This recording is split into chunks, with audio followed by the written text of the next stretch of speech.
Good morning, everyone. Good morning. Okay, good morning, everybody. I'm sorry I had trouble getting into the meeting. Didn't want to let me in, so I had to try again. We're at 10:04, so we will go ahead and get started. We've got a pretty busy day. Looks like Shantae was also having difficulty too, but it looks like she's in, so we're good there.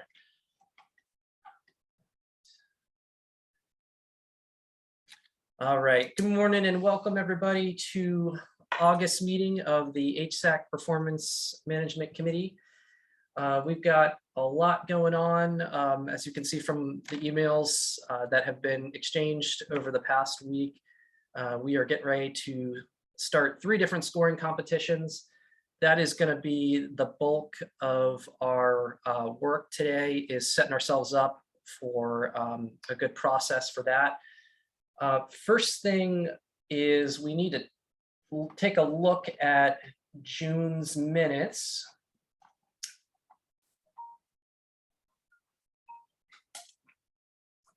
Does anybody have any corrections that they wish to make?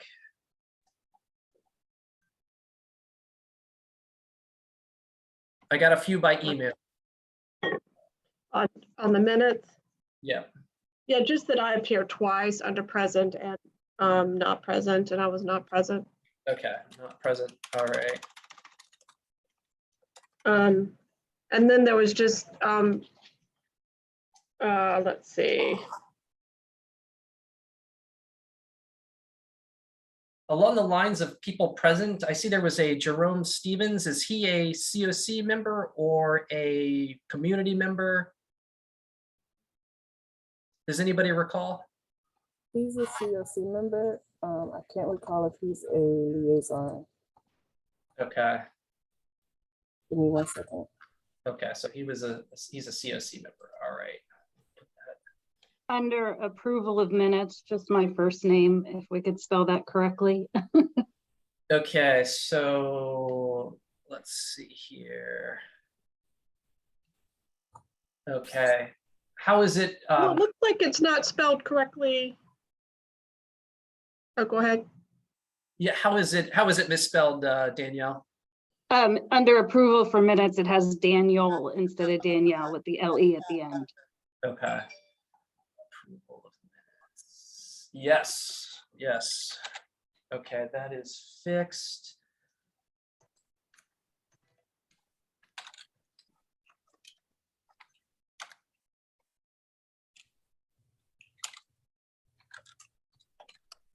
Okay. So I do see in here, and I'm part of this is I'm catching up too. I see that there was a vote taken at the end, and it looks like it was about the proposal on the cross COC evaluation. The motion is not spelled out in the minutes. Does anybody recall exactly what that motion was?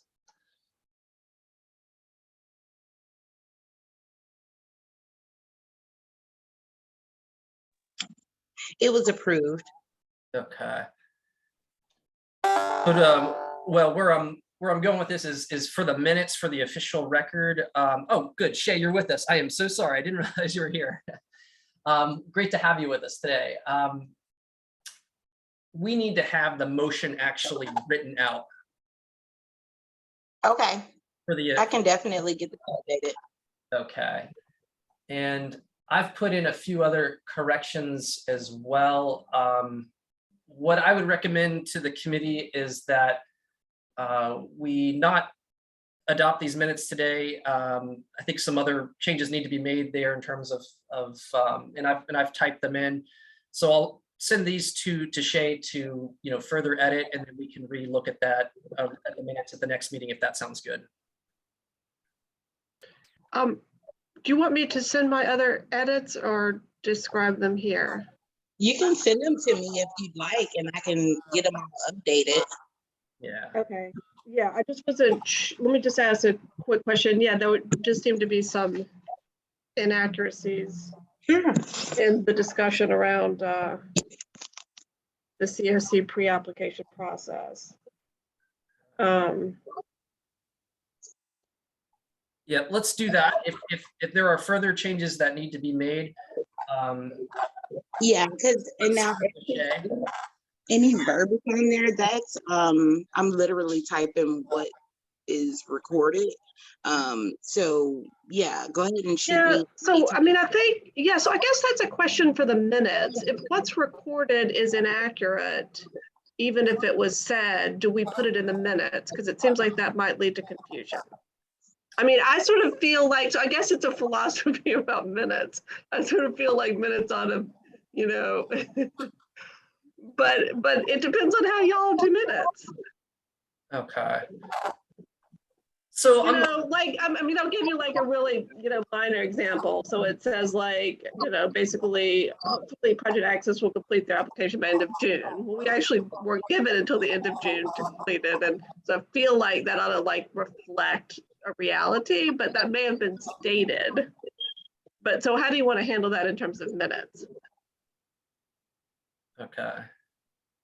So I'm a little bit, because I was away at this meeting as well. I'm a little bit in the dark too. So here's what I would suggest. I think the minutes are supposed to reflect what was said and actually done at the time. If there's something piece of business that was not accurate and needs to be revisited, my suggestion would be that we pick up on that at another time in another meeting.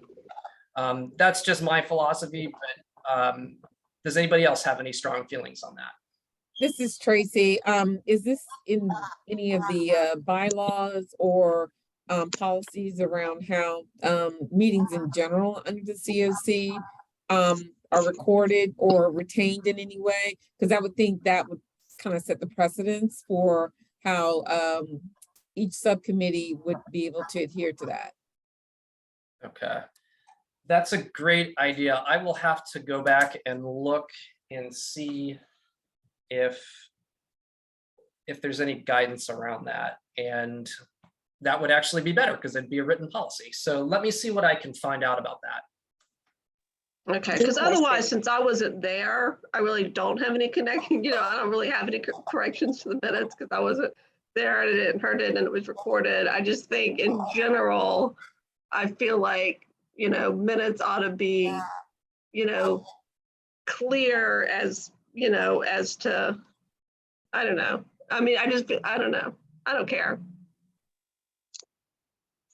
Okay. I don't know. I guess it's all, yeah, a written standard would be great to adhere to, because for me, I think that minutes shouldn't be altered. That's what happened. So it should reflect what happened, because if we're able to pick and choose what we want to put in the minutes, how does the community know what really happened? So I do think it's a great idea to revisit areas of opportunity that we want to make clear that could be written for the next meeting. So, you know, people will be able to see that particular situation was cleared up. But whatever guidance you all have, I'm happy to follow. Just let me know. Okay. And just one final thing, Janine Gordon's name is also spelled wrong, I think. Correct. And she emailed me, so I've got that noted in the corrections I'm going to send Shay. So thank you. And then can you also send me what their roles are? Because at one point when I first started doing the minutes, it was an attendance that showed who was there, who wasn't there. But I no longer get that. So you can't really see all of the attendance on the video unless people are talking. Okay. Okay. So I think also, I was going to mention, not to belabor this, but I mean, in the age of COVID, we've all kind of used these platforms to facilitate meetings. And so a lot of community stakeholders that I've been involved with meetings with, they kind of use they will record the meeting, but they also had like the written minutes almost as a backup to the live translation of what was discussed, as if anyone were to dispute it or if any questions came up, because it's kind of like that live record of what happened. So it just, I don't think it has to be, it doesn't have to be technically, difficult. It just needs to be accurate is what I guess I'm getting at. Yeah. I agree. And I believe there is a roster of attendees that are generated when you sign up for the meeting, because everybody has to sign up. So I think that might be a question I will follow up with Ruby to see if we can get a list of people who sign up for the meeting sent to you, Shay. No worries. It used to show me a transcript. It used to show me a lot of things, but it no longer does that. So, okay. Thank you. Okay. All right. Anything else on this? Okay. All right. Let's go ahead and let's move on. So we have three different scorecards for three upcoming competitions. And so we need to take a look at those. As I was saying in my email out to the group, this is kind of a hectic time of the year for the committee because all these NOFAs get released and we have a very short time in which to act. So and we'll get to more of the scoring panel in a second, but we do want to take up the scorecards. Lloyd, I thought if there's anything you want to say in particular about them, and then what we can do is open up the floor for questions or any concerns with them. Thank you, Jonathan. Good morning, everyone. Lloyd Schmeidler with Community Development Department, COC lead agency staff. We do need all three scorecards approved at this meeting so that we can score new project applications. By way of introduction to the state ESG application process, the state in 2022 consolidated the new project application with the application from projects that are currently receiving funding, what the state calls returning projects. So some members may recall that in 2021, they had separate applications. This year, they're combined into applications, and a lot of what was done in the scorecard was simply revise the references in the scorecard to connect it to the state's application.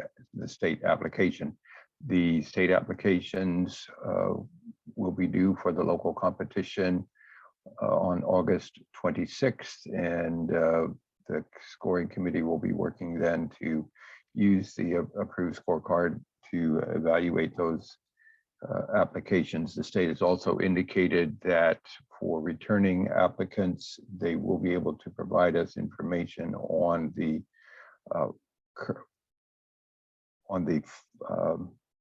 expenditures this year through June 30th of how well the current recipients are spending the ESG award. So there is a reference to that on the application or on the scorecard, and I believe there's also references to evaluating project performance of the current recipients, again through June 30th, so that we have a sense for how well projects are performing. The other two scorecards, the one for the supplemental NOFO is revising the 2021 new project application that we used for the annual competition. incorporating a section for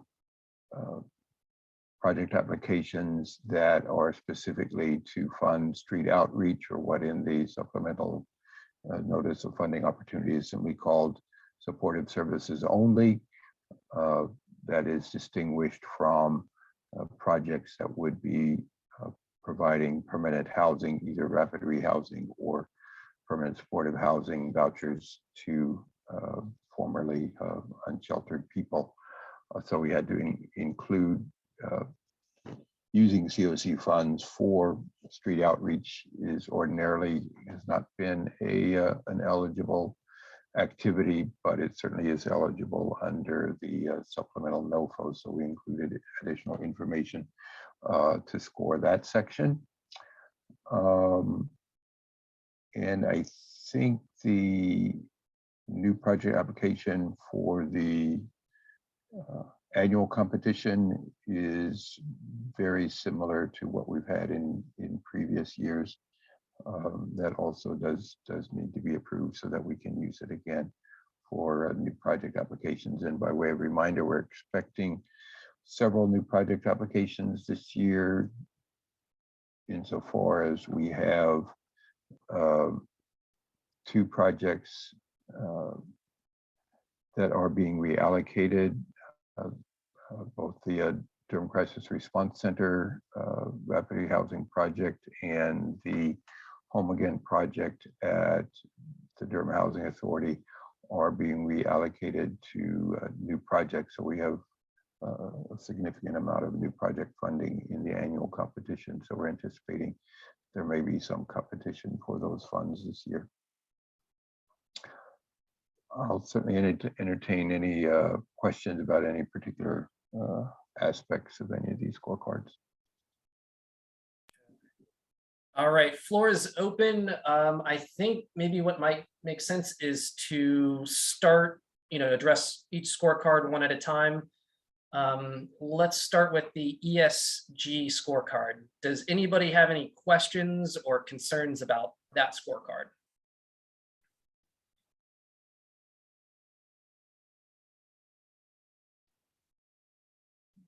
Lloyd, it doesn't change any of the thresholds around funding, like what's, what projects are eligible for what amount of funding, does it? No, it does not. The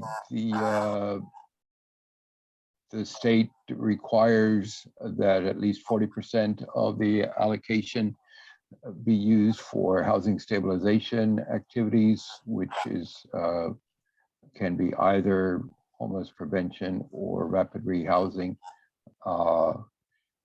We have not made any determinations as to exactly how the funding will be distributed, but a minimum of 40% does need to be used for housing stabilization.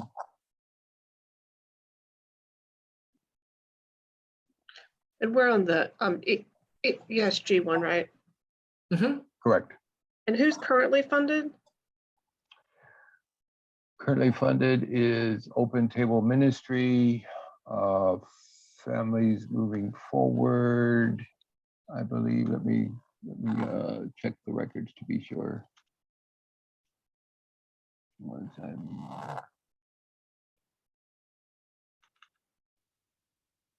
Housing for New Hope? Yes. Correct. Housing for New Hope, Open Table Ministry, Families Moving Forward. Pull up the regional budget from last year and I'll tell you how much they were funded for. I mean, I don't need to know specifically, I'm just curious. Sure. So, this is just my remark on the ESG scorecard. I mean, since the state, makes these decisions, my preference is that we score projects as closely as to the way that the state will score them. That way we have a better predictor of who's likely to be successful. Does this scorecard match up pretty close to what we think the state will be using? Or is this the recommended one? Well, the state does not releases a scorecard. I mean, they talk about evaluating project applications in general terms, but I'm not aware of a specific scorecard that they use. And I mean, their project applications, I think was also abbreviated this year somewhat. So, but it is, you know, we base the scorecard on what the state puts in the application, and what they're asking for. From anybody, I haven't been on one of these panels before scoring. Is there anybody who has experience in using the scorecard that has questions about how it might be applied? And I just noticed that there are some terms that were a little ambiguous, like is this reasonable? And like, do you as someone scoring earlier, are you like, yeah, that seems reasonable? I mean, and so not having had the experience, I don't really know what it's like to apply that kind of standard to responses. Yeah, I think that's the challenge, particularly with new project applications where you don't have objective criteria. Basically, we are looking at it's kind of it is more of a subjective evaluation, which is why we allow gradations in the scoring. It's not simply yes or no, and there can be some disagreement. What we've done with the scoring committees is have discussions about some of those items where the Exactly. committee members will discuss what seems reasonable and not. So I've located last year's regional budget. Last year, Families Moving Forward was received almost 52,000 for emergency shelter operations.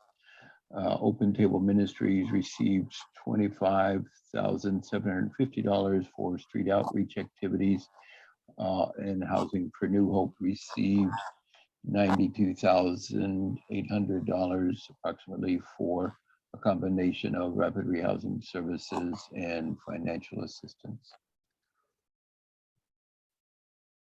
So street outreach is considered emergency services, which can receive a maximum of 60%.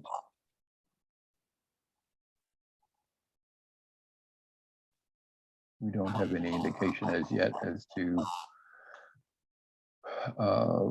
whether we'll be receiving any additional applications beyond those three organizations, which we believe are going to apply for renewal funding.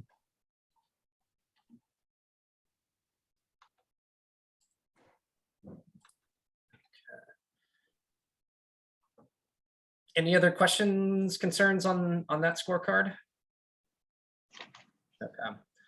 So what I would recommend that we do is, rather than take a vote on that scorecard, move on to the next scorecard, and perhaps at the end, if we as a group feel we can approve the scorecards, we can have one single motion.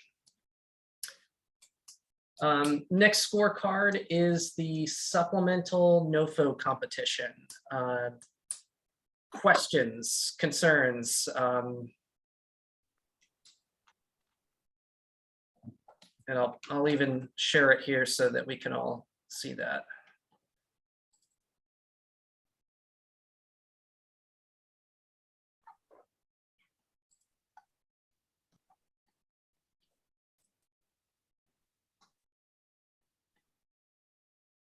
And did I see the third paragraph ranked in accordance with the COC's monitoring, evaluation, and ranking policy for COC funding requests?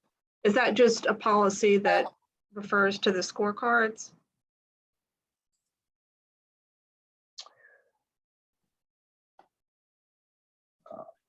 that question is addressed to me, I would answer no in that monitoring, ranking, and evaluation policy concerns rankings for particularly for the COC competition, and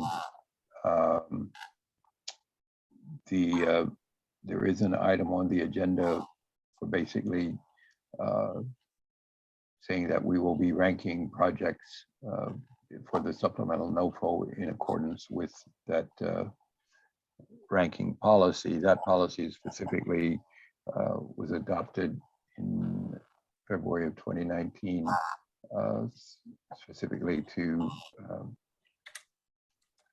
organize and establish the policies and procedures for ranking projects into tier 1 and tier 2 for the annual competition.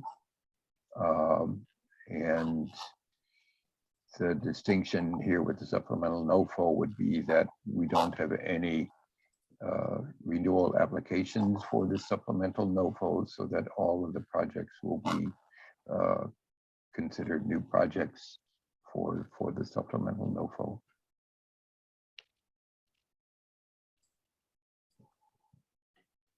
So I guess practically, new projects will be ranked in accordance with, so it sounds like the policy is about tier 1 and tier 2. So what would fall, in this case, what would fall into tier 1 versus tier 2? There is no tier 1 and tier 2 for the supplemental NOFO. HUD is simply saying that COCs will be funded from the highest scoring COC to the lowest scoring COC. And as we've read the NOFO, it is basically all recommended projects to the maximum funding award of the COC will be funded, except for until the end of when the funds run out. The last COC that gets funding may have some projects that are funded and some not, because HUD has run out of funding. That's our read of the NOFO. So HUD does say that in the NOFO that projects need to be ranked, but it's not clear to me, as I've read the NOFO, the significance of the ranking, except for that very last COC again, where some projects, when funding runs out, some projects may not be funded. I'm sorry, everybody. I'm having all sorts of technical difficulties. I cannot seem to make the scorecard bigger. In fact, I can't even see it on my share screen, so I do apologize for that. I interrupted somebody. Please, whoever was about to jump in there. We can see it on this end, Jonathan. It still says enable editing if you just opened it. Okay.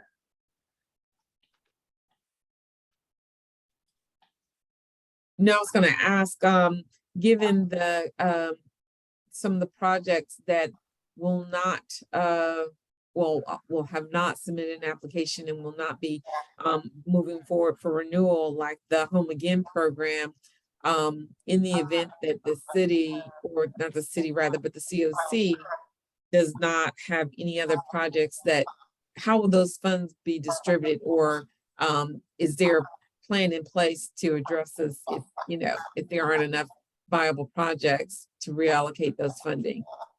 Okay, first I want to make sure that we're distinguishing between the annual competition and the supplemental competition.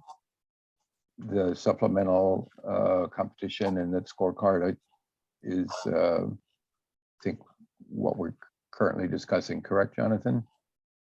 We are currently on the supplemental scorecard. All right, so Tracy, let's take up that question when we move to the scorecard for new projects for the annual competition, okay?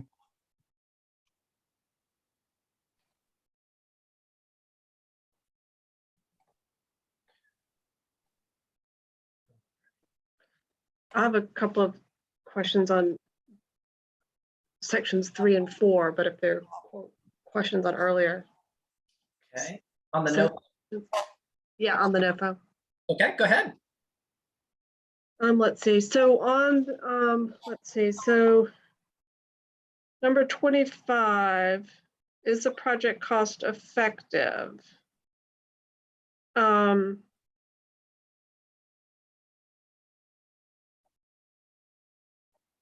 So, and it looks like there are costs associated with rapid rehousing, tenant-based, and permanent supportive housing, but not for supportive services. Only projects, is that because they haven't been funded before? Yeah, we really don't have averages for supportive services projects. So how would that, for supportive services only project, if there is one, how would that be evaluated on that measure? Okay, let's see. Can we scroll down to the next page, Jonathan? Is that on the number 30?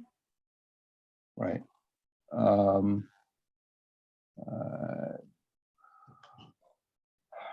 I've lost where we are on the okay, so on number 30,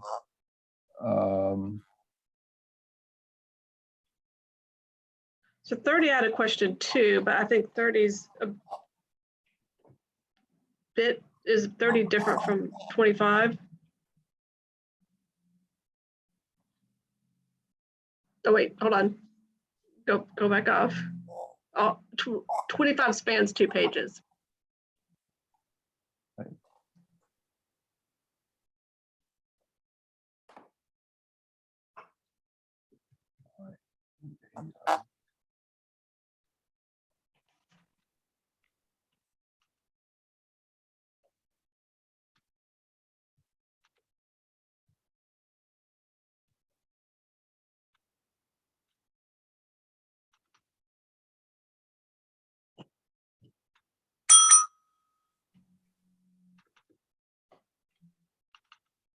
sounds like the egg timer went off.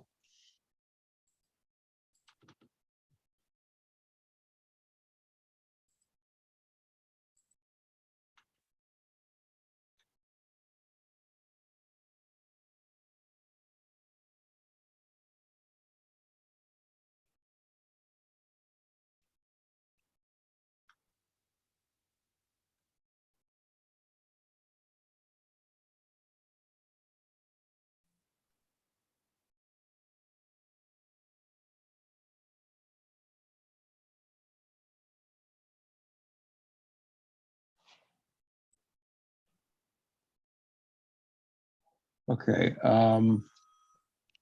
Okay, that's a great question, Sally. And as I'm reading question 25, I think this should be corrected to say this question is not applicable to a supportive services.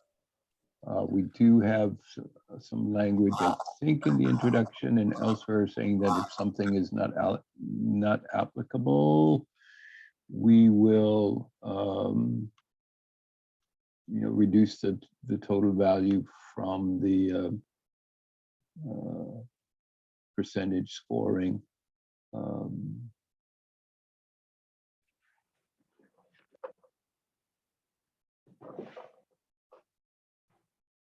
mean, I do have a question. I mean, sort of relatedly, and I know you've, I think, explained this at another time. So, and you're setting the cost effectiveness for these other housing projects based on what they currently cost within Durham. Is that correct? Yes. So I guess, my one concern about that is I do feel like we ought to look more closely at the cost effectiveness of the different housing programs. I mean, I'm just, not fully understanding why rapid rehousing is so much higher than permanent supportive housing, although I do think you sent me an email sort of, explaining that. But so, you know, I mean, I guess it just seems like at some point, and maybe now's not the time, like, you know, an evaluation might be helpful just to look at, or, you know, are these cost effective? Because then you're just sort of basing it on what's been done currently in Durham, if that makes sense to other people.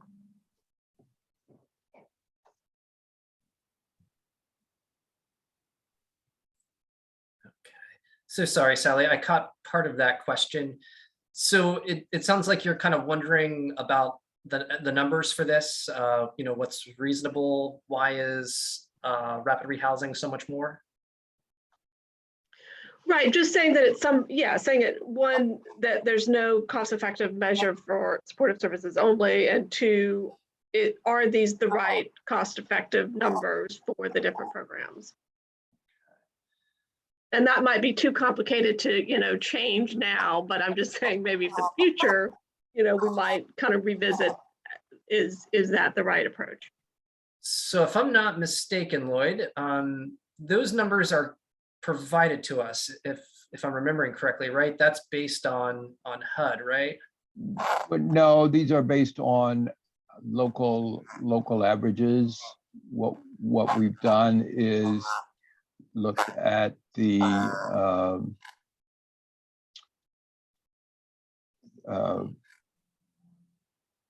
project-based permanent supportive housing, COC grants, and the tenant-based rapid tenant-based permanent supportive housing projects, and done a calculation of how much it costs per bed.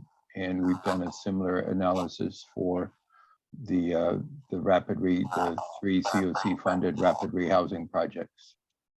So those are our local numbers. So at least the current thinking is that let's compare project applications to what the averages are for Durham. And so I guess what it brings to mind is I'm like, you know, I think of rapid rehousing as being a lower cost program than permanent supportive housing.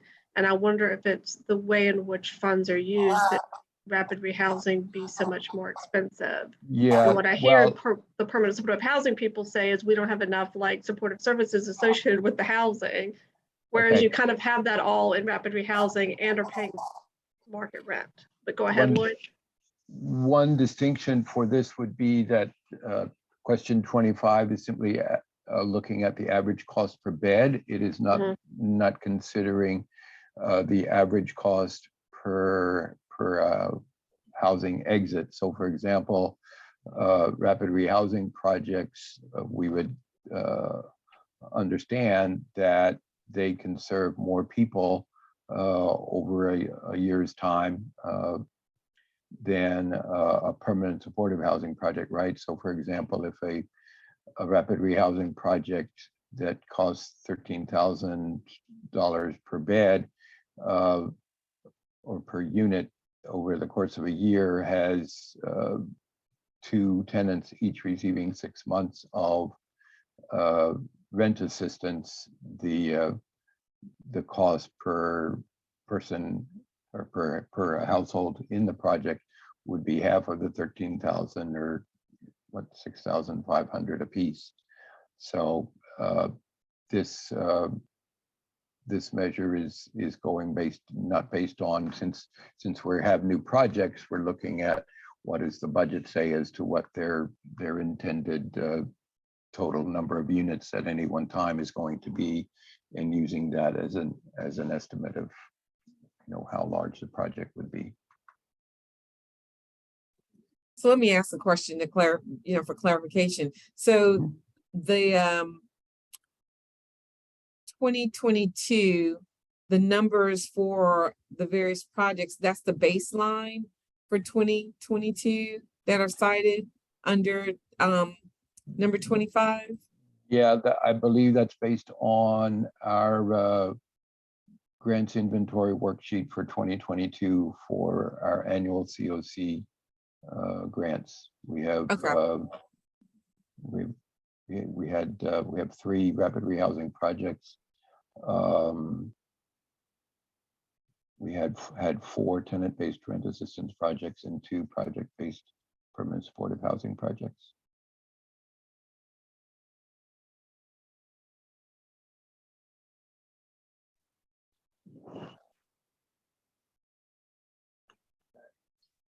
Okay, so maybe we can just look more at understanding those numbers better at a future meeting. And it sounds like that you'll add some language around, what handling points if there's not a comparison. Right. Well, I think we can say with the approval of the committee, indicate here that this is not applicable for supportive services projects, similar to what we have in question 23. Not applicable. And then I did have sort of a question on number 30. Okay.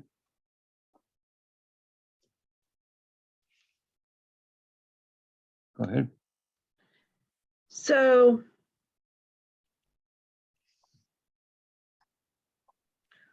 permanent housing. So does housing activities include supportive services? No, No? for this calculation, it does not, right? So I'm just trying to understand a little bit, if you're asking for money as a permanent housing project, you're getting evaluated based on your housing costs as a percentage of the budget.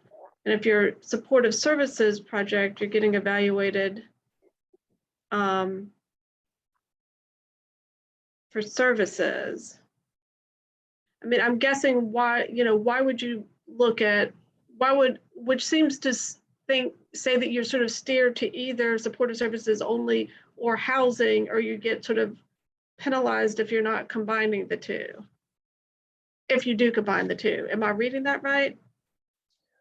Yeah, I think you are reading it correctly. I think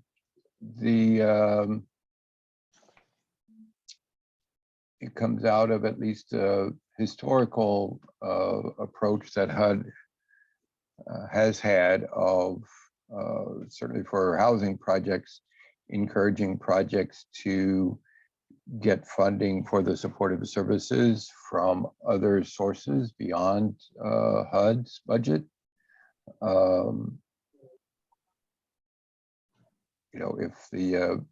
If the committee prefers, we can, if you want to make a motion to drop the question entirely, we can remove question 30 from the scorecard and not evaluate it either way for either permanent housing projects or for supportive services projects.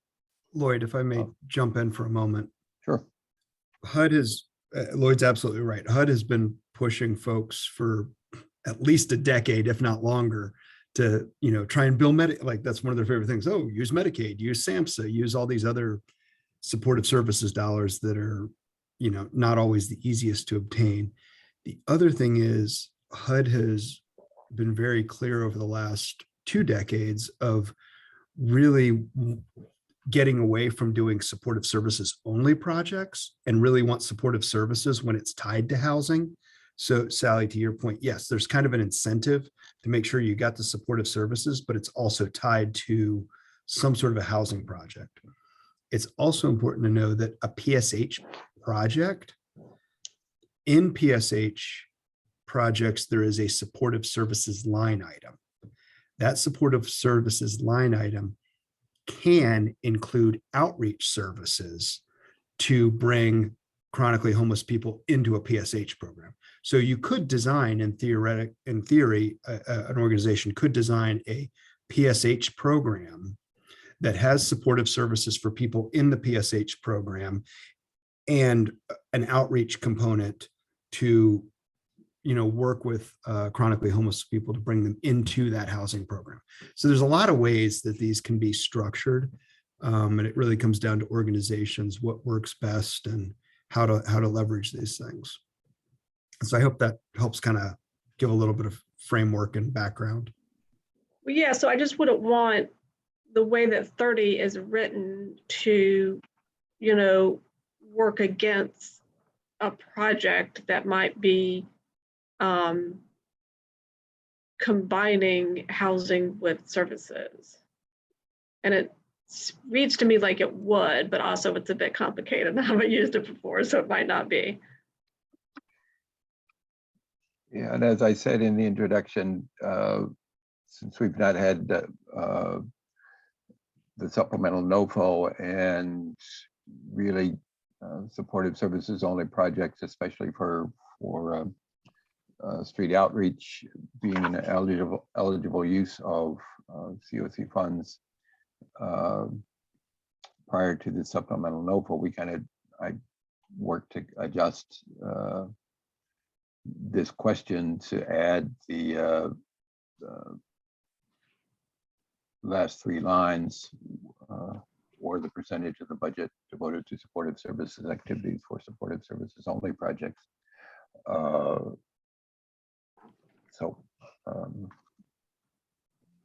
If it stays in the scorecard, we'll have to see how it works when it's actually used.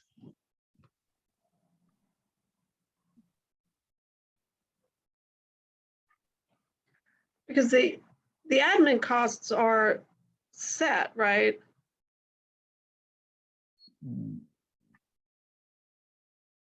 Yes, the admin cannot exceed 10%.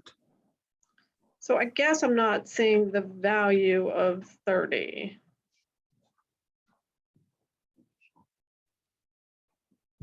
Because we already know that the admin costs are set, and then Well, you may have somebody who elects to take 5% admin because they want to put more money into rental assistance and less money for overhead expenses.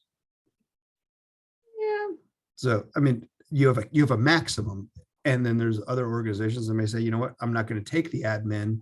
I'm going to make my admin the match, for the supportive services. So, there's a lot of ways to organizations can do that. So I could see leaving it in, but I think, and you also want to make sure that you're sort of saying, okay, well, your project cost, minus the admin piece, and sort of what is that piece actually going to run you?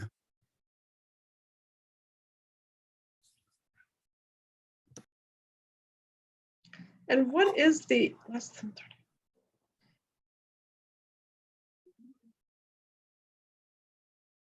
And 30, and the scores down there up to 20, that's all from number 30, right? Correct. Yeah, I'm not really.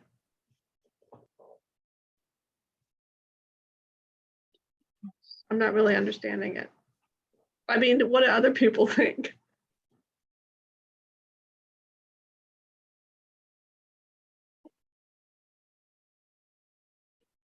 So I've scored this type of question many times before.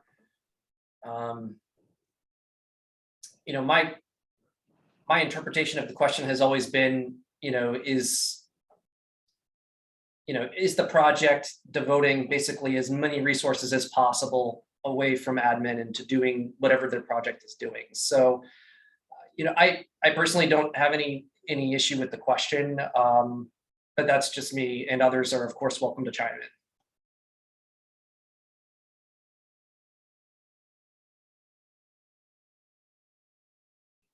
Yeah, I would agree with Jonathan. Each project is structured differently in terms of which line items are within their budget. Some include admin versus some are strictly, tenant-based rental assistance and then supportive services, and then supplemented through cash match and in-kind match.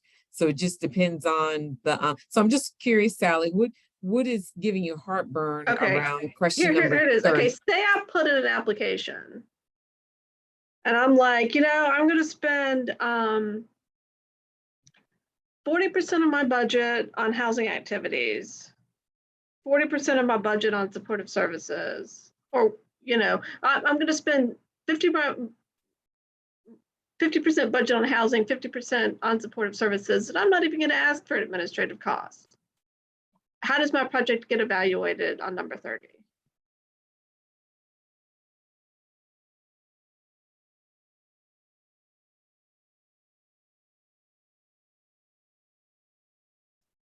Well, I would presume it would be rated fairly or favorably, because if there's no administrative costs, then when you're doing the math there, I'll just make up an example. I think if there's 10% administrative costs, 90, whatever your budget is, 90 divided by the max, if that's not in there, then I think it would actually be more favorable to the project. But so you're saying even though it has housing activities or supportive services, that's not going to matter? I don't think so. As best as I can recall from the last scoring time, that we've done this. Let's try and do a hypothetical math here. So line item number using. So your let's say it's 50-50 45. Let's say it's 45 housing, 45 supportive services, 10 admin.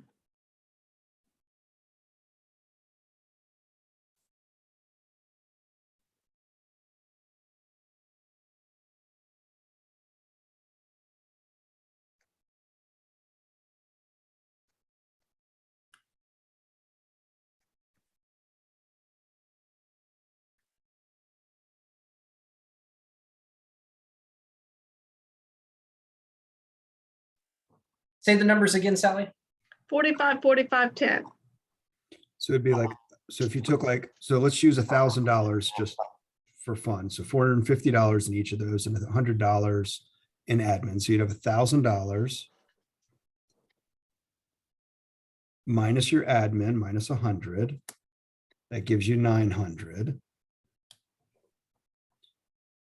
And then you would have line 27 above, which would be your supportive services budget, which would be $450 divided by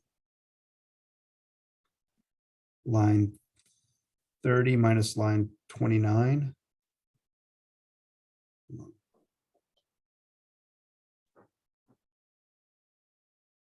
Line 30 is our 900 number. Is that correct?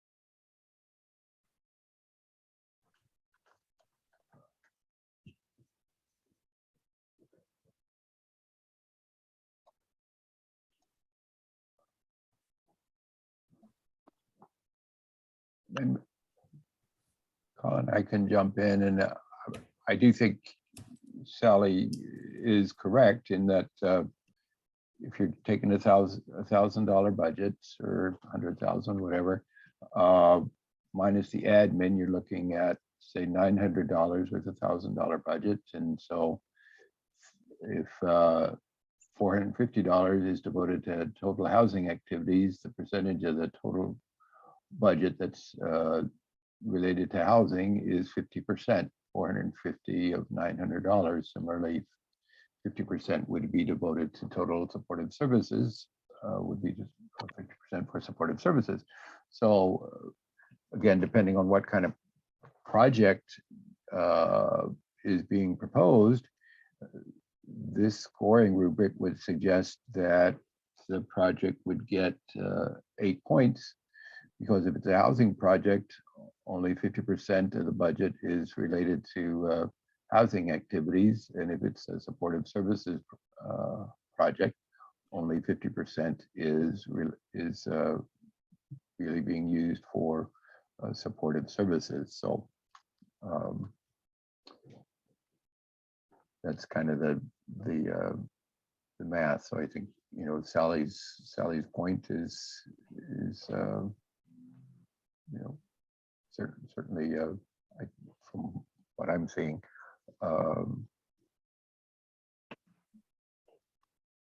is raising a fair point.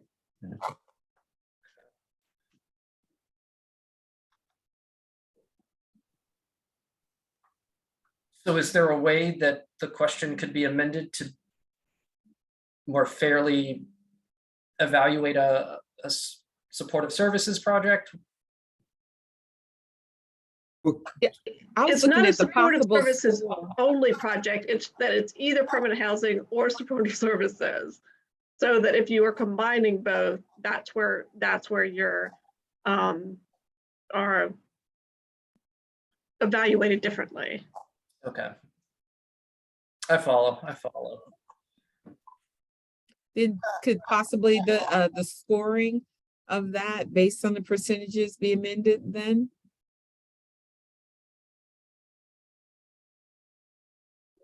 Because it can't be, I mean, in terms of, we know the max threshold for admin is 10%. So right there, we know that even if anyone taps into that, 90% of that is going towards housing or split between supportive services. So is the percentages that we laid out, is that kind of reflective of that equation?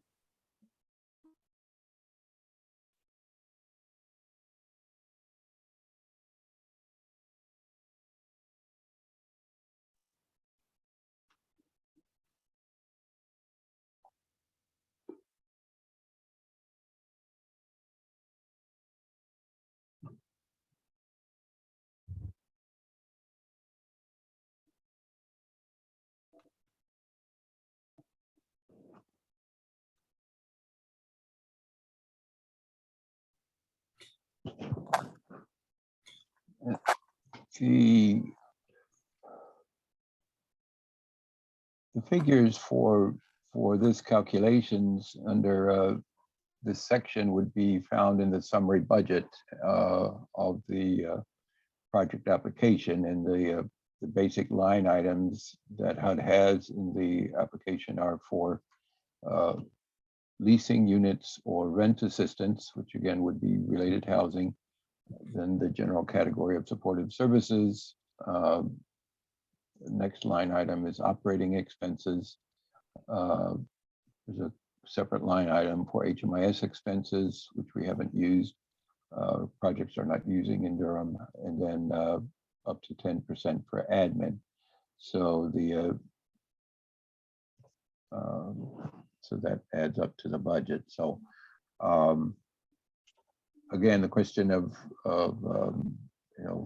if the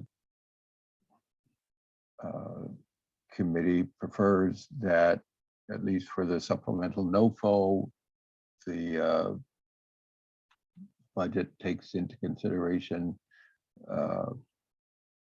both supportive services and the housing budget, and evaluates it based on the percentage of the overall budget that's devoted to supportive services and housing. We can, if we're directed to do that, we can adjust it in line with that. And that's the will of the committee. Lloyd, we could also look at adding another budget line item, the match, as cash or in kind, which if I put 50% of my budget in for using this $450 example we have here, that $450 is going to require a 25% match. So if I put that match towards my supportive services budget, that'll bump me up as well. Versus, if I also put match on the housing side, I might be able to put more into the supportive services because I don't need to pay as much for the rents because I'm using some match money for that, or other in-kind services. So you might be able to add that budget line item as well. So here's what I'm thinking. I don't know if anyone else is having a tough time with this. I'm a visual guy, and it's really tough for me to figure this out without having a really visual depiction of this. I do want to keep us moving forward. I'm wondering if it makes sense to you know, if we call a vote here eventually on all these cards to make some sort of stipulation that the question be amended. And I don't know that we can figure out in the time that we have exactly what it would, you know, what it would need to be amended to, you know, to more fairly, I guess, reflect if the, you know, that the supportive services and the housing are joined together. I suspect we may need a little more time to figure that out. I also think that's going to come out if we do have a project like that in the scoring process. We usually are able to pick up when something is, you know, maybe not quite, fair. So I'm wondering if we can provisionally move forward with this scorecard, you know, knowing that we may need to pay attention very closely if we have this come up, you know, with a project that applies. Is that reasonable? And that way you guys, you know, the staff have time to kind of work that out a little bit. I mean, I think that's reasonable. I mean, I think the staff understands what the concern is. So coming up with a revision if necessary sounds fine to me. Yeah. And I mean, these are the kind of things that are important. So I do appreciate, you know, the efforts here to bring this to light and to solve it. I think it's just really tough to do this without, you know, a nice, like a school board where you have the dry erase and you draw everything out. Yeah. So, and like I said, on these panels, sometimes these things come to light and we do address them. So if it's okay with the group, maybe unless there's anything else about this scorecard, perhaps we can go ahead and move to the last one, the regular COC, and then presumably we can call a vote. Okay, just one quick question on the NOFO. I just want to make sure that I understand correctly. You know how sometimes the COC is like, here's the type of projects that we really want funded, and the COC is sort of like setting a priority. There is no priority that exists like that for NOFO. It's not like the COC is saying, you know, we really want a permanent housing project, and we really want a supportive services only project. Right now, you're just ranked based on this scorecard, and there are no set preferences for the kind of project that the COC is looking for. Is that correct? You're speaking of the supplemental NOFO to Yes. address unsheltered homelessness. Yes, that's correct. There is a preference for the annual competition. Correct. Okay, Already. that's all. Okay, yeah, I'm okay to move on if others are. Okay. All right, let's go ahead and let's move to the regular or annual COC competition scorecard. I will put that up. Floor is open. Questions or concerns with that scorecard?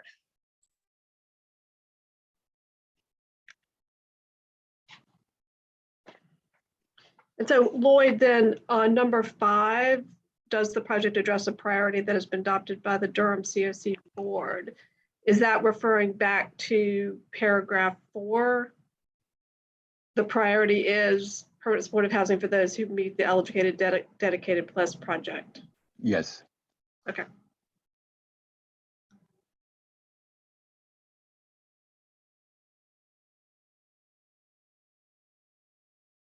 And there's probably somewhere on a website, something that says what a dedicated plus project participant Yes. is. I'll Google it. I believe it's also in our COC written standards. Hopefully everybody can see it. Other questions or concerns?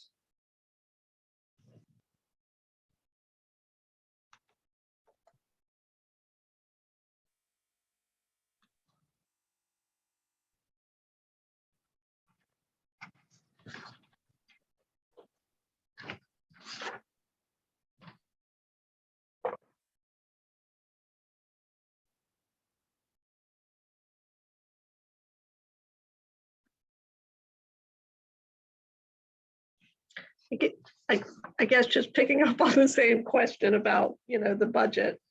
So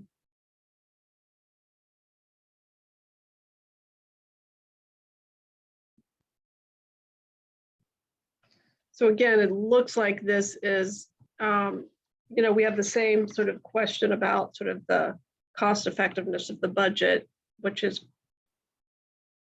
marked towards, I believe it's sort of renewal, these are new projects, which is sort of marked towards success in other years, I guess. And then it looks like that for new projects, they're going to be evaluated based on budgets devoted to housing activities. So those with a higher level of supportive services budget are going to score lower. Is that correct? Correct. And is there a rationale for that? Or is it what Colin was saying earlier, that the preference is for money to go to housing and for supportive services to come from elsewhere? Yes, it's an expression of HUD's preference.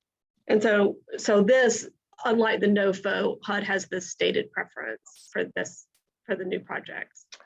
I'm not sure it's stated in the current NOFO, but it has been stated in previous NOFOs.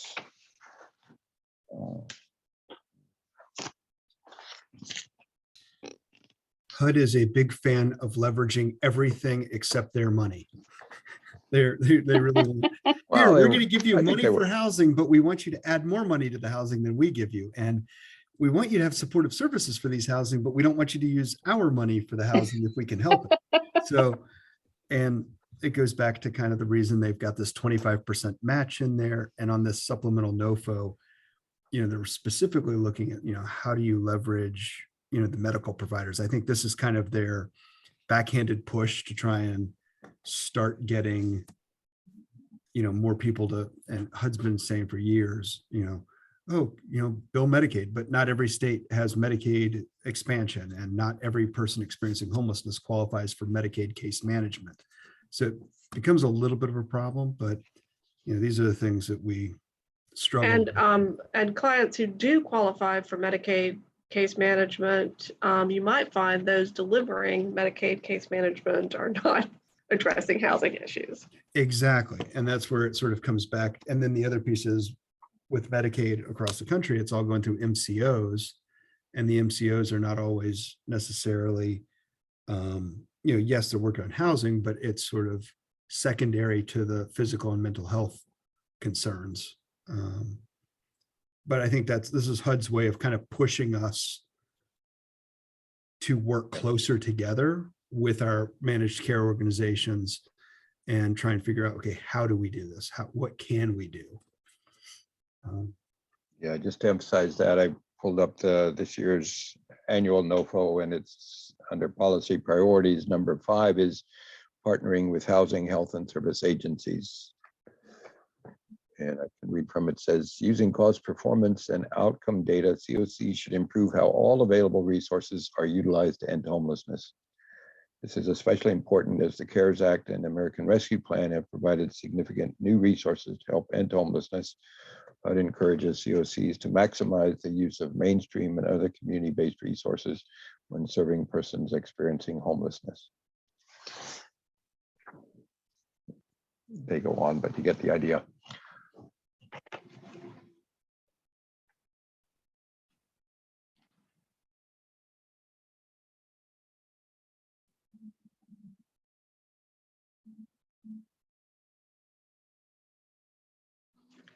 And this doesn't really reference the sort of whole bonus points question, right?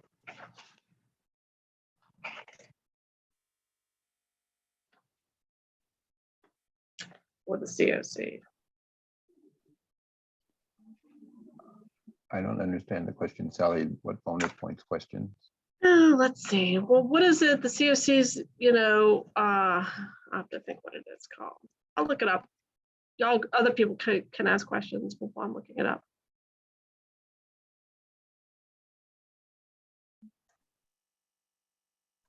Okay. Other questions or concerns about this scorecard?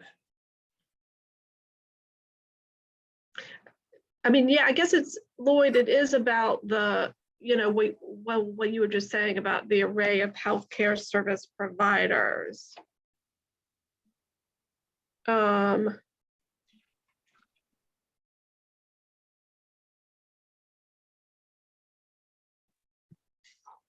I guess I'm just wondering, so it seems like that this NOFO, that isn't this partly the new projects about the coordination with housing and healthcare? But there's, am I missing the focus on healthcare? The annual competition does not have the same focus as the supplemental NOFO. The supplemental NOFO is specifically intended to help COCs address unsheltered homelessness. The annual competition has a much wider focus of helping communities address all homelessness. And while the only supportive services only projects that can be funded through the annual competition are for coordinated entry. Okay, let me see if I can ask my question again. I thought that this new project was about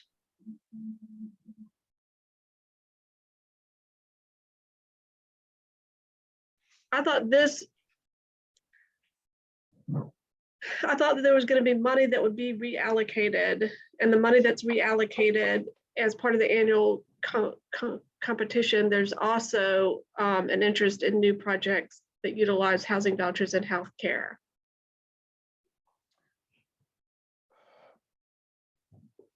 There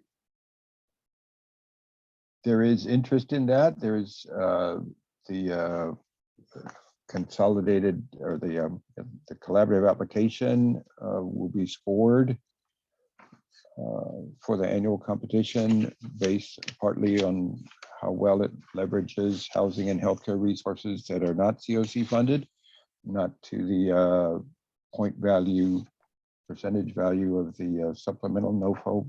But yes, that is something that will be evaluated on.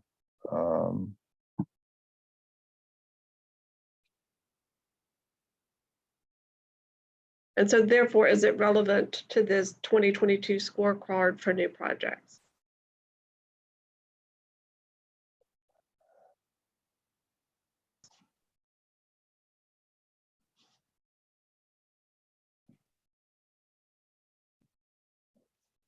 I guess it's a question for the committee more than for us.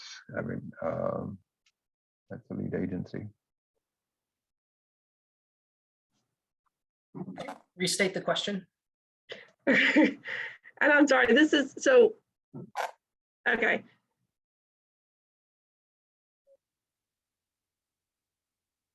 We were previously looking at the supplemental NOFO to address unsheltered homelessness. I was assuming that with the current scorecard for COC projects, new projects, that it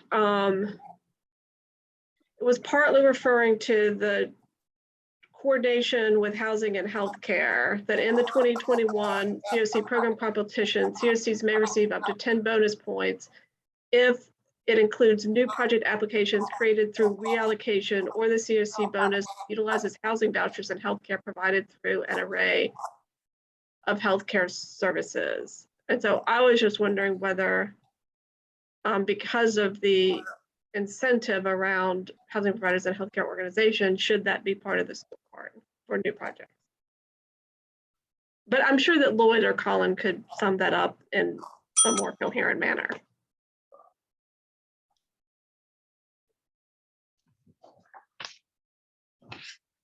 And so right now it looks like that's not, there is sort of a bit more of a focus in the NOFO scorecard, but I just don't see that focus in this scorecard. And should it be?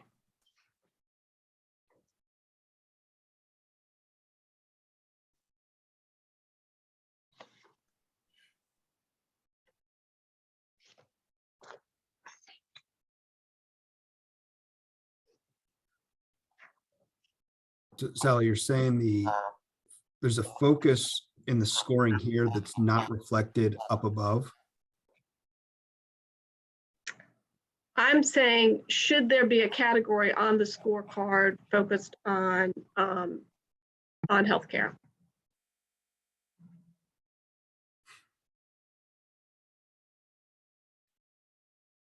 I think that's And where, can I ask a question? I know a couple of years ago, and it probably was more or less at the national level, the focus was around domestic violence and for and I, is this kind of like how the focus on the national level has shifted with the need around housing for people who may need permanent supportive housing, that now it's more related to trying to address the social determinants of health as it relates to housing? Because, you know, it seems like a couple of years ago, the focus was domestic violence, and we did fund some projects that were focused on that.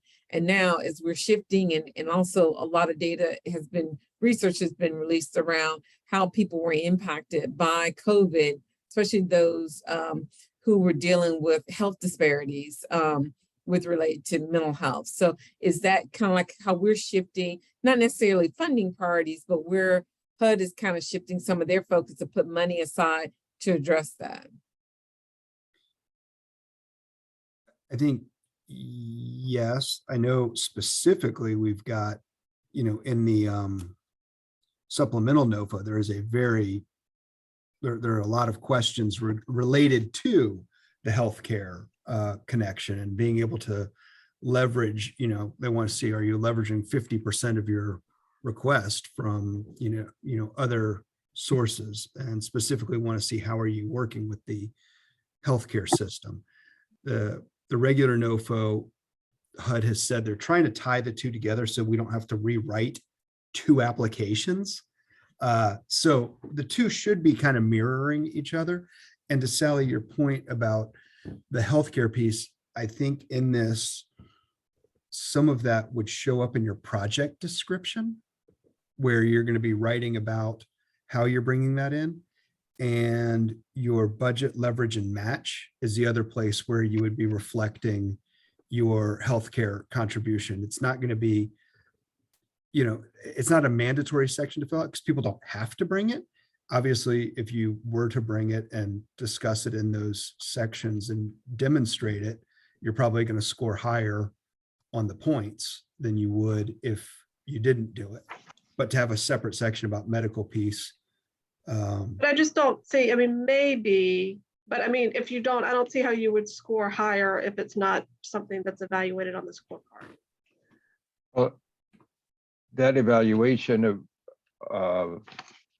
I could add is done by HUD of the collaborative application, not the individual project applications, which is what this scorecard is working on. I've opened the annual NOFO, and it says for new project applications for permanent housing, permanent supportive housing or rapid rehousing, there's basically 4 points available. It's basically threshold saying that there'll be new permanent housing projects must receive at least 3 out of 4 points available for this project type. 1 point for the type of housing proposed. Does it fit the needs of the participants? 1 point for the type of supportive services that will be offered to program participants, so they are interested in that.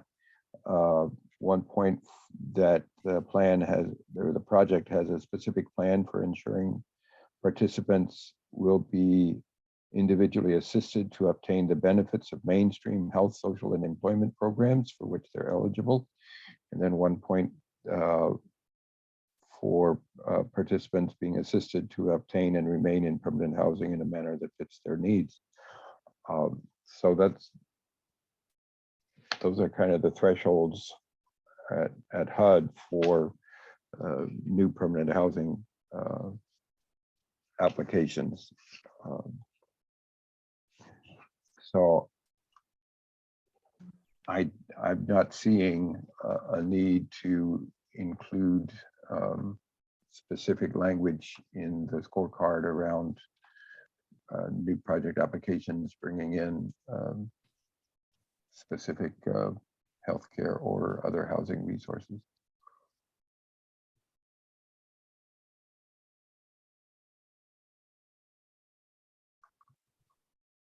but I appreciate the questions.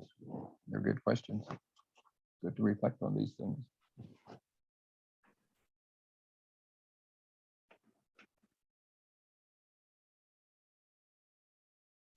So, Anyway, thanks Danielle for yeah, I was about to say, Beginning- Danielle chimed in with a comment as well. getting exactly to the point. But that's okay. It was a question, you know, however y'all want to vote, it's fine. Okay. I think if you reflected if you can reflect the healthcare piece in the individual piece, it does help Lloyd and I as we're writing and the collaborative piece to demonstrate some of these things on several levels. It's not just here's a commitment that was made to the continuum of care, but here are secondary or tertiary commitments that have been made to specific projects. So I think it's sort of if we can do both, it's probably going to help us in the long run. It never hurts in a HUD competition to over leverage anything. Having Right. more is always better than not having enough. Right. I would clarify that the NOFO in the scoring, as it's outlined in the NOFO HUD, is not offering bonus points this year, but is simply evaluating collaborative applications on the leveraging of housing resources and the leveraging of healthcare resources in a way similar to the evaluation of the supplemental NOFO's collaborative application. An example of one of these is the Policy and Planning Committee on Monday just said, that we should make available up to 15 housing choice vouchers or public housing placements for people who are chronically homeless, should these funds be awarded, so that you would have other ways to pay for housing if we had the supportive services in place. So that's one thing we're going to be able to put in the application, is that, okay, the continuum is going to prioritize 15 units should these funds be awarded out of the units that are available to the continuum to prioritize. Is this in addition to the mainstream voucher? I don't know if I'm getting a feedback like you all are getting a feedback. Yeah, The audio Okay. has been terrible the entire meeting for me, so Okay, I thought it was just me. I don't think it's helping. I think, when the mainstream vouchers through, the state were released and emergency shelter vouchers were released, I think, across the state, each COC was kind of trying to figure out how to use those as it relates to, moving more and more people through a process, and also engaging the public housing authorities as a part of that process. But I know it's been very difficult to do that. Second point I want to make is that the General Assembly just recently met, and the expansion of Medicaid for North Carolina is still on the table. I don't foresee it probably happening in the next fiscal year. However, I think on the micro level, this Durham COC is doing a lot more than what the state is probably doing on the macro level to expand Medicaid, because there are lots of different systems of care who are trying to work with, local government and other community stakeholders to expand housing options for people, especially those who are chronically homeless.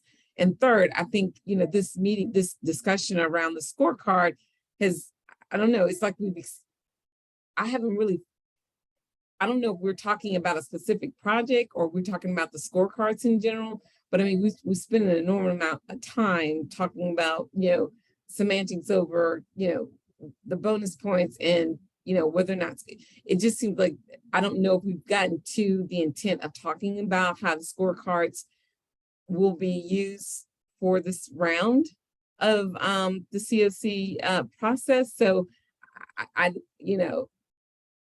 just saying all that to say, I'm kind of, where are we now? It's after 11, and I don't know if we've resolved anything, or if, maybe technical assistance is probably needed more so around some of the applications that are being considered to be submitted.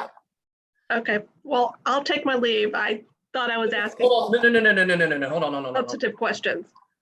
hold on. So I do, everybody's got a point here. So, you know, I do want, you know, projects to, you know, you guys are the ones that are working closely and, you know how these evaluations play out. So we did spend longer than I had necessarily anticipated. However, that being said, we do need to bring a vote, and it may not be a perfect vote, but we do need to adopt some scorecards. Is there anyone who could, you know, be willing to make a motion at this point? I don't know what that piece of the motion would be on the last scorecard, but as far as I can tell, we didn't have any issues with the ESG scorecard, the NOFO. We are going to adopt the core scorecard with some room to make some adjustments around the permanent housing, supportive housing piece. And then I don't know what the final change here needs to be on the COC card, but we do need to adopt something here. And this will be it for today because we're just out of time.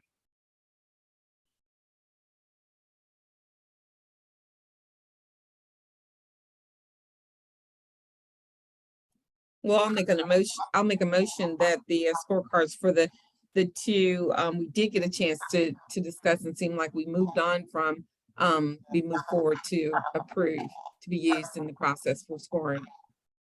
Okay, all right. So we have a motion from Tracy Stone Dino to adopt the ESG scorecard as is and the NOFO scorecard with the provision that the question number 30 be adjusted or amended to more fairly reflect an accurate score for projects who combined the supportive housing and the permanent housing piece, if I recall correctly. Do we have a second? Looks as if Shay typed it in the chat. Thank you. We got a second from Shay. If we could all go ahead and take a vote in the chat box.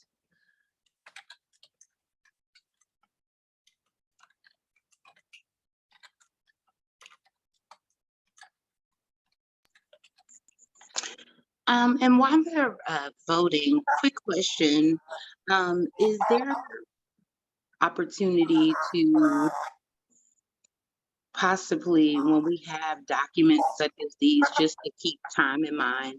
Because I know you send it out to us, but sometimes we may not be able to view it prior to the meeting. Is there an additional meeting that could possibly happen to where we can all sit and brainstorm prior to putting the vote in? I'm sorry, and I think I just had a hard time hearing that because of the audio. You were asking about documents being sent out again? Basically, I was asking, in the event that we are reviewing documentation, is it possible to maybe have an additional meeting just to review it as a group prior to putting the vote out? That way it gives people the opportunity to ask questions and go through things. So I think I suppose it's possible, but I think it's going to be pretty tough to do that with the scorecards because we've got to go ahead and start planning the sessions where we will actually do the scoring. Lloyd, go ahead. I just want to get some clarity on what the committee's decision is on the scorecard for the annual competition for new projects, because we will need that scorecard approved at this meeting as well.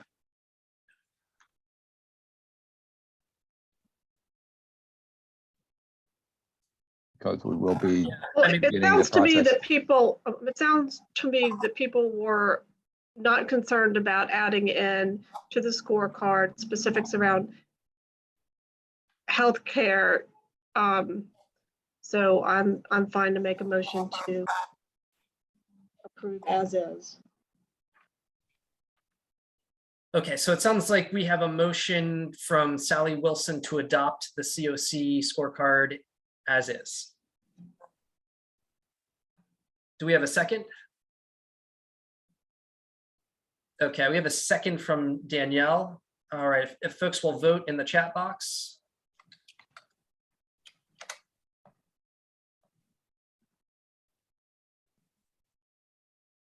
but I would like to say, I mean, it's, you know, I feel that there's substantive questions that if we're just being asked to endorse the scorecards that have been put forward by the city of Durham, then, I'm not sure what our point is. No, so as I was trying to say earlier, I don't know if you caught what I said, but the discussion is important, and that's why we have the meeting. It's not just to rubber stamp, and yes, we need these questions. Tracy's point is also well taken, is that we have a certain amount of time, which, as your chair, I'm also responsible for that, trying to keep us on track. There's just a finite amount of time that we can put forward into it. And I let the conversation go longer than I necessarily had planned to, because, as it evolved, it became clear there were some questions there. So please, please, continue to ask questions like this. It is, if we had more time, I wish we could, address every concern. We do have to make sure the work moves forward. So that's a hard balance. And for me, it was a hard balance walking that today as your chair. So everybody's, like I said, everybody's point is well taken, and we do need to move forward. Even if we've got some perfections, I'm very glad that everyone has asked the questions they have. I just wish we had more time to address them. And I like that. I mean, no offense to you, Sally. I mean, you raised some really good points. I'm just thinking, some of the questions that you raised, maybe that's more of a conversation and discussion with the city of Durham, not necessarily, I'm sorry, my light in my office, is about, around specific questions related to projects that are support services based only. So again, I mean, I think the discussion was good, but I mean, I think this is the longest discussion we've ever had over scorecards. So yeah. So and Danielle's got a great point here too. And I certainly appreciate it, because I'm not representing a project that's being scored. I've done this a lot of times now, so we have fresh sets of eyes looking at this, which is great. I just wish there was more time. I want everybody to have every project to have their fair shot. So thank you to everyone. We obviously didn't get to everything today, and we'll make it work. One thing that I do just want to announce very quickly is the scoring panels. I know some people have dropped off, and then I will let you all go. And if I can pull it up.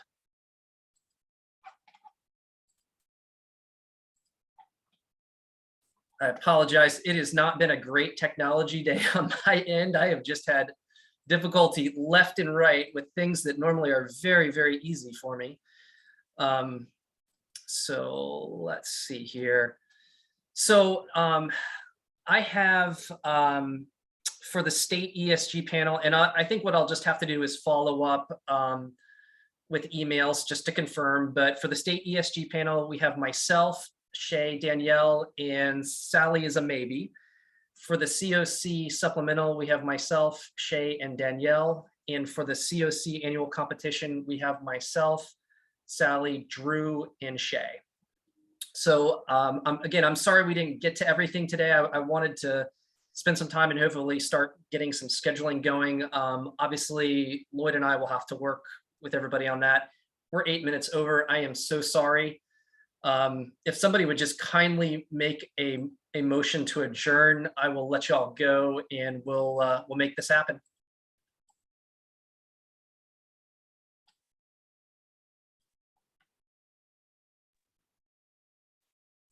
Nobody wants to adjourn? All right, Danielle has made the motion to adjourn. Can I just have a second? Okay, we have a second from Tracy. All right, thank you, everybody, and we will be in touch. Thanks, everybody. Have a great day. Bye. Appreciate the discussion.